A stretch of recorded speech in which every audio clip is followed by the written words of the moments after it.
On August 29, 1966, the Beatles performed their last live show in Candlestick Park, San Francisco. After more than 1,400 gigs, they decide it's enough. From that moment onwards, they will exist as a pure studio band. And between that day in 1966 and August 20, 1969, in 3 short years, they record some of pop music's most iconic albums. Revolver, Magical Mystery Tour, Sgt. Pepper's Lonely Hearts Club Band, The White Album, Let It Be, and Abbey Road. The Beatles never performed this music live. Almost 50 years later, the Analogues pick up where the Beatles left off when it comes to the challenge of performing these albums in front of a live audience.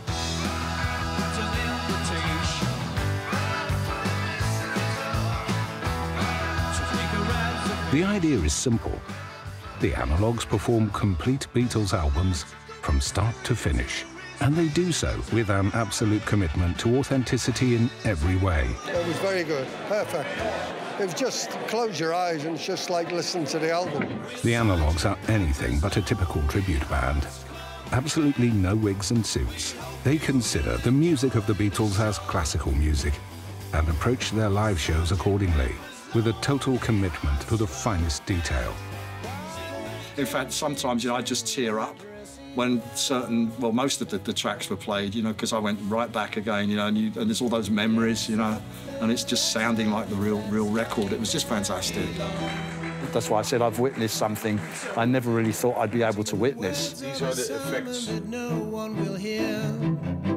No one comes near. I just think the Analogues are just fantastic. I mean, they're going about it the right way, and that makes all the difference. There'll be people in 50 years' time who will tell their children or grandchildren, I first heard this music done by a group called the Analogues, and then I went and got out the records and heard how good it was for myself. These Dutch guys, they're crazy. They buy all their vintage stuff, and then they study the music and play albums in complete order as they came on. I mean, it's kind of cool.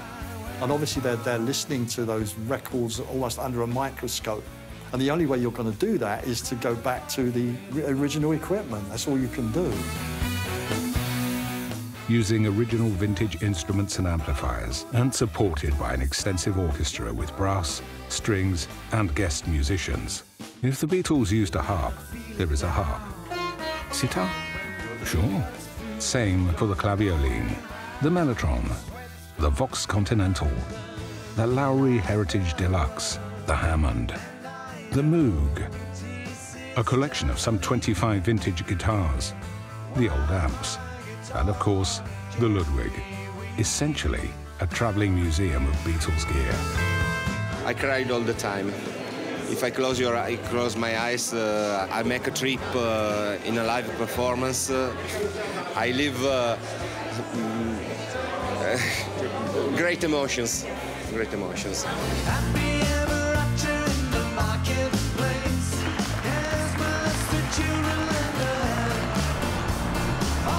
No, that's quite an achievement to bring the Beatles music back to the heart of London, and so successfully. The art of the tribute band was taken to a new level, to be honest. Didn't expect it as professional and as good, and the sound. I cried at the end. I was, honestly, and it takes something to make me cry. I think if the ghosts of John Lennon and George Harrison were in the building today, they would be applauding it.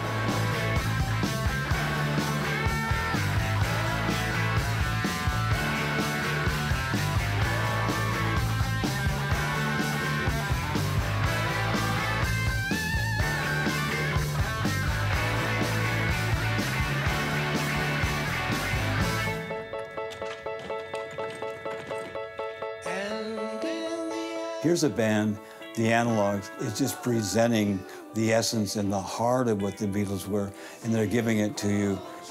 The Analogues offer a refreshingly sincere approach to their performances.